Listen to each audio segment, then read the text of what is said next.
नमस्कार दोस्तों, आपका दोस्त, आपका साथी मुकेश कुमार गुप्ता आपको एक बहुत अच्छी कहानी सुनाने जा रहा हूँ, जो आपको बताएगी कि ईश्वर में विश्वास करने वाले लोग को ज़रूर मिलता है। एक वैद्य जी थे, वो बहुत अच्छे थे। वो लगभग सभी का इलाज लगभग फ्री में करते थे। जो अपनी इच्छा से जो दे जाता था वो ले लेते थे, और उनको जितना पैसे की ज़रूरत होती थी उतना ही लेते थे।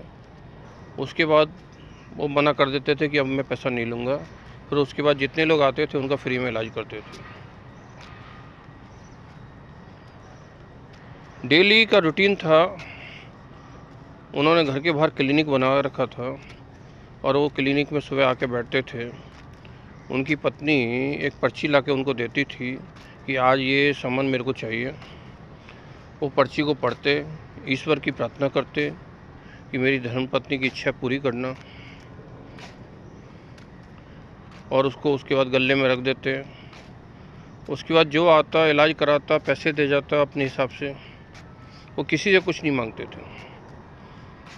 जब उनको लगता कि गले में इतना पैसा आ गया है जितना सामान की ज़रूरत थी, जितना पैसे की ज़रूरत थी आज के सामान के लिए, उसके बाद जो भी आता उसको बोल देते कि अब मेरे को पैसे की ज़रूरत नहीं है, आज का मेरा खाता पूरा हो गया।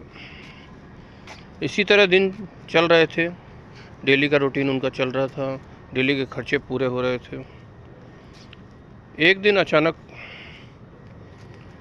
उनकी धर्मपत्नी पर्ची लेके आई सुबह सुबह। उन्होंने वो पर्ची खोली, उसमें पढ़ा था, लिखा हुआ था ज़रूरी सामान डेली का। उसके अलावा और लिखा था कि आज से 8 दिन बाद आपकी बेटी की शादी है, उसके लिए दहेज की व्यवस्था करना। वो भी असमंजस में पड़ गए, ये क्या हुआ? दहेज का सामान लिस्ट बनाए, वो तो बहुत पैसा लगेगा, इतना पैसा कहाँ से आएगा? कोई बात नहीं, जैसी ईश्वर की इच्छा। और हाथ जोड़ के ईश्वर की प्रार्थना किए और अपने काम में लग गए, पर्ची को गले में रख दिए। कुछ समय बाद उसी दिन एक कार आके रुकी गेट पर। वैद्यनाथ जी ने बोला, बोलिए साहब, क्या समस्या है? उन्होंने बोला कि मेरे को कोई समस्या नहीं है, जो समस्या थी वो तो आपने पूरी कर दी, शायद आपने मेरे को पहचाना नहीं। मैं आज से 15 साल पहले यहाँ पे आया था अपनी पत्नी के साथ। हम लोगों की गाड़ी ख़राब हो गई थी आपके घर के सामने। हम लोग उसको रिपेयरिंग करा रहे थे, हम लोग बहुत परेशान भी थे साथ में। हम लोग आपके यहाँ, आपने हमको बुला लिया, अपने यहाँ बैठाया, खाना खिलाया, हमसे हालचाल पूछे।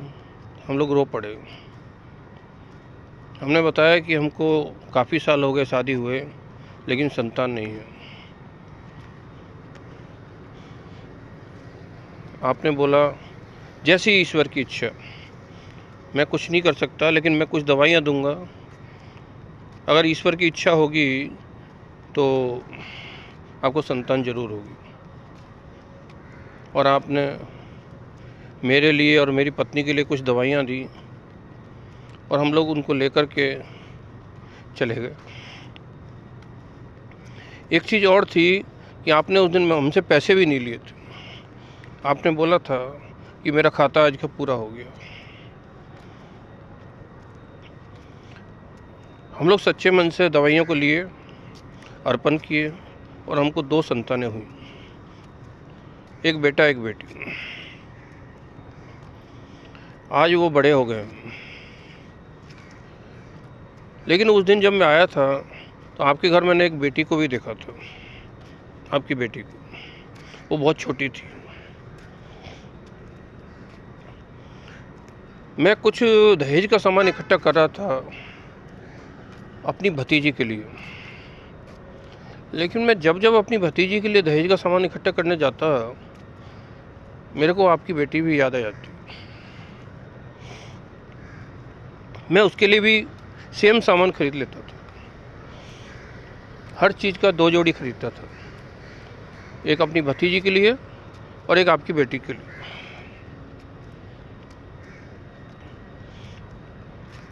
आज मैं अपनी भतीजी का सामान देने के लिए यहाँ पे आया था। मैं तो इंग्लैंड में रहता हूँ, मेरी भतीजी यहाँ रहती है। मैं उसका सामान पहुँचाने के लिए आया था। सोचा आपकी बेटी जो वो भी मेरी भतीजी जैसी है, मैं उसका भी सामान पहुँचा दूँ, क्योंकि आज से सही 8 दिन बाद मेरी भतीजी की शादी है। बैद्यनाथ जी नहीं समझ पाए ये सब क्या हो रहा है।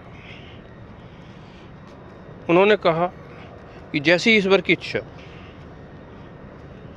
देखिए, आज मेरी धर्म पत्नी ने पर्ची में क्या लिख करके दिया, और जो लिख करके दिया है वो मेरे को मिल गया।